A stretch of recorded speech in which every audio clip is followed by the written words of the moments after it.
Hello students, आज हम start करेंगे अपने नेक्स्ट एमसीक्यूज अध्याय नंबर 3 धातु और अधातु। इससे पहले इसी चैप्टर के हम 2 लेक्चर कर चुके हैं जिसमें हमने कुछ बेसिक इन्फॉर्मेशन पढ़ी थी और कुछ बेसिक एमसीक्यूज करे थे।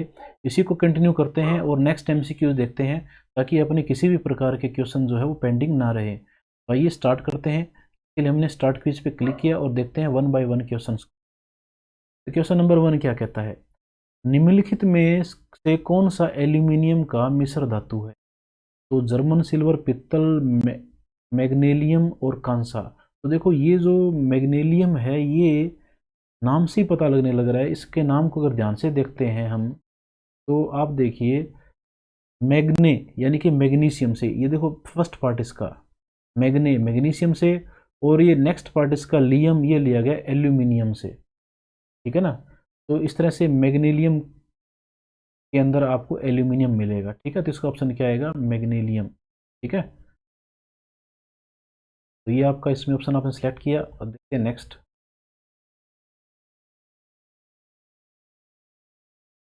कॉपर का निष्कर्षण मुख्यतः किस ऐसक से किया जाता है? यानी कि इनमें से सबसे बढ़िया ऐसा कौन सा माना जाता है कॉपर के निष्कर्षण के लिए? तो इसमें आपका आएगा कॉपर पाइराइट्स। ये पाइराइट्स वर्ड है, ये आपने याद रखना है। ये तभी यूज होता है जब कहीं पर FeS2 आता है। ठीक है ना, तो ये देखो इसमें FeS2 आया हुआ है, इसे हम पाइराइट बोलते हैं। तो आगे इसके लगाओ कॉपर, तो ये बन जाता है कॉपर पाइराइट। ठीक है ना, तो कॉपर पाइराइट जो है वो सबसे बढ़िया ऐसा मान जाता है इन सब में कॉपर के निकालने के लिए। तो ऑप्शन आएगा आपका फर्स्ट।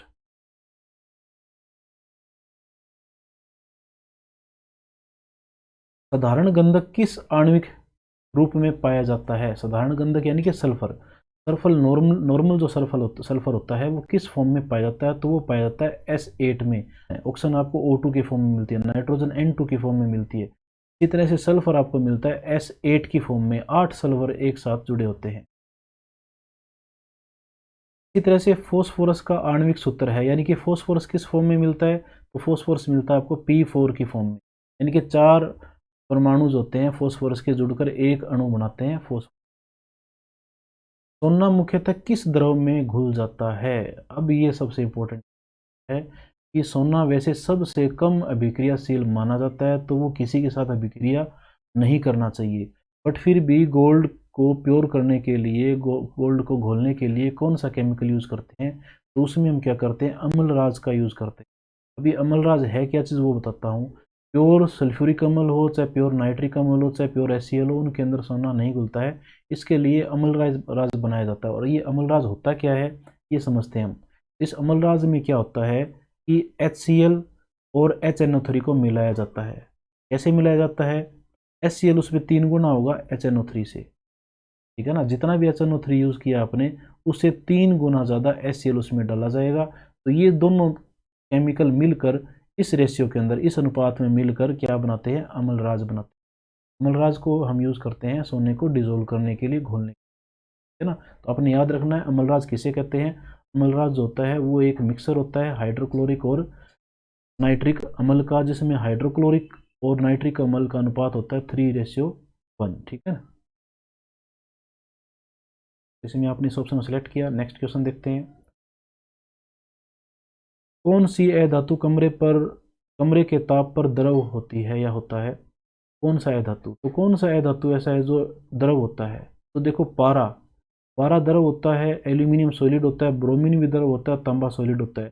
बट पारा तो धातु है और ब्रोमीन क्या होती है? अधातु। तो आपसे किसका पूछा गया है? अधातु का पूछा गया है। ठीक है ना, तो अधातु में कौन आएगा आपका? ब्रोमीन। ठीक। सीसा और टीन की मिश्र धातु को कहते हैं सोल्डर। ठीक है ना, ये सोल्डर आपने देखा होगा। ये कहीं पर भी जॉइंट बनाने के लिए, ये जो इलेक्ट्रॉनिक्स का काम करते हैं, जो रेडियो टीवी वगैरह ठीक करते हैं, इलेक्ट्रॉनिकल जो अपने इलेक्ट्रॉनिक्स का काम करने वाले मैकेनिक होते हैं, उनका काम होता है, वो यूज़ करते हैं दो चीज़ों को आपस में जोड़ने के लिए, वायरिंग वगैरह को आपस में जोड़ने के लिए। तो वहाँ सोल्डर जो है एक मिश्र धातु होती है, उसका उपयोग करते हैं। ये शीशा और टीन से मिलकर बनती है। निम्नलिखित में से कौन अधिक अभिक्रियाशील है? यानी कि इन चारों में से बताना है सिर्फ। तो चारों में देखते हैं तो सिल्वर सबसे कम है, गोल्ड उससे भी कम है, और मरकरी थोड़ा ज़्यादा रिएक्टिव होता है सिल्वर से, और उससे ज़्यादा रिएक्टिव होता है कॉपर। Copper option. निम्नलिखित में कौन अति ज्वलनशील है? यानी कि जल्दी आग कौन पकड़ता है, तो ये आपने हो सकता है चैप्टर में भी ना पढ़ा हो, तो नॉलेज के लिए बता देता हूँ कि फोस्फोरस का एक रूप होता है श्वेत फोस्फोरस, जो बहुत ज़्यादा अभिक्रियाशील होता है। विद्युत अपघटनी परिष्करण में अशुद्ध धातु को बनाया जाता है। तो इसमें क्या होता है, इस प्रोसेस के अंदर मैं हल्का सा आपको रिव्यू कर देता हूँ। देखो, एक कंटेनर लेते हैं, एक तरफ तो बिल्कुल प्योर आपकी धातु होती है और एक तरफ होती है इम्प्योर अशुद्ध। तो ये इम्प्योर, ये डैश डैश वाली अशुद्ध है ये, ठीक है ना। इसके लिए क्या करते हैं, जब इस यहाँ पर आपका हो गया सोल्यूशन, इलेक्ट्रोलाइट इसको यूज करते हैं। तो अब क्या करेंगे, जो आपने धातु प्योर करनी है उसी का सोल्यूशन इसके अंदर होता है, ठीक है ना। अब इसको आपने बैटरी से कनेक्ट करना है, तो बैटरी से कनेक्ट करते हैं, तो जो इम्प्योर वाली है उसको आपने पॉजिटिव से कनेक्ट करना है और प्योर वाली नेगेटिव से कनेक्ट। तो जब इसमें करंट पास करते हैं तो हम ये देखते हैं कि ये जो अशुद्ध है, अशुद्ध से जो धातु होगी वो सोल्यूशन में आएगी, सोल्यूशन से होती हुई इसके ऊपर इकट्ठा हो जाएगी यहाँ पर। तो ये आपको मैं जस्ट आइडिया दे रहा हूँ, ये आपको डिटेल से पढ़ना तो आपको बुक को प्रेफर करना पड़ेगा। इस तरह से हम देखेंगे कि जो अशुद्ध जो टुकड़ा है जिसमें धातु प्रेजेंट है, वो धातु तो धीरे धीरे इसके ऊपर आ जाएगी, माइनस वाले कैथोड पे आ जाएगी और इसके नीचे कचरा भी इकट्ठा हो जाता है, ठीक है ना। इसको एनोड मड बोलते हैं, एनोड मड। अभी ये एनोड मड बहुत महंगा होता है, इसके अंदर गोल्ड वगैरह भी प्रेजेंट होते हैं, ठीक है ना। इस तरह से किसी भी धातु को शुद्ध करने के लिए जब इलेक्ट्रिक करंट का यूज़ करते हैं तो इस विधि का उपयोग करते हैं, और जो अशुद्ध वाला जो टुकड़ा होगा वो हमेशा पॉजिटिव से जोड़ते हैं, इसको बोलते हैं एनोड, ठीक है। इसमें इस ऑप्शन आएगा आपका, एनोड पे क्लिक किया और ये आप समझ चुके हो।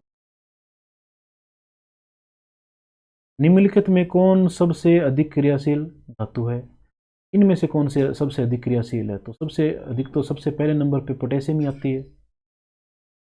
वल्किनाइजेशन, वल्कीकरण क्या होता है, वल्कनीकरण क्या होता है, तो देखो प्राकृतिक रबड़ जो होता है वो चिपचिपा होता है और उसको थोड़ा सख्त बनाने के लिए उसके अंदर हम मिलाते हैं सल्फर, नॉर्मल सल्फर जो को हम क्या बनाते बोलते हैं, साधारण गंधक, ठीक है ना, समझे आप।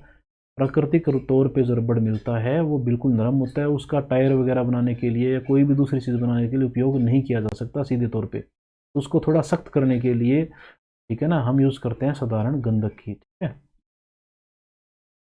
1 ग्राम सोना से कितना लंबा तार बनाया जा सकता है, सबसे अधिक तन्यता सोने की होती है, तो ये कहते हैं कि अप्रोक्सीमेटली 2 किलोमीटर लंबी तार बनाई जा सकती है 1 ग्राम सोने से, किलोग्राम नहीं, 1 ग्राम से। कमरे के ताप पर मरकरी धातु किस अवस्था में पाई जाती है, तो मरकरी यानी कि पारा, पारा हमें पता है किस अवस्था में होता है, द्रव की अवस्था में। आपने देखा होगा थर्मोमीटर के अंदर पारा होता है नीचे, वो गर्म करने पर या गर्मी के अंदर पारा ऊपर अपने आप चढ़ता है, तो वो द्रव अवस्था में होता है। व्यवसायिक स्तर पर एल्यूमिनियम धातु का निष्कर्षण किस अयस्क से किया जाता है, तो एल्यूमिनियम का सबसे बढ़िया अयस्क जो माना जाता है वो माना जाता है बॉक्साइट, Al2O3 × 2S2, ठीक है।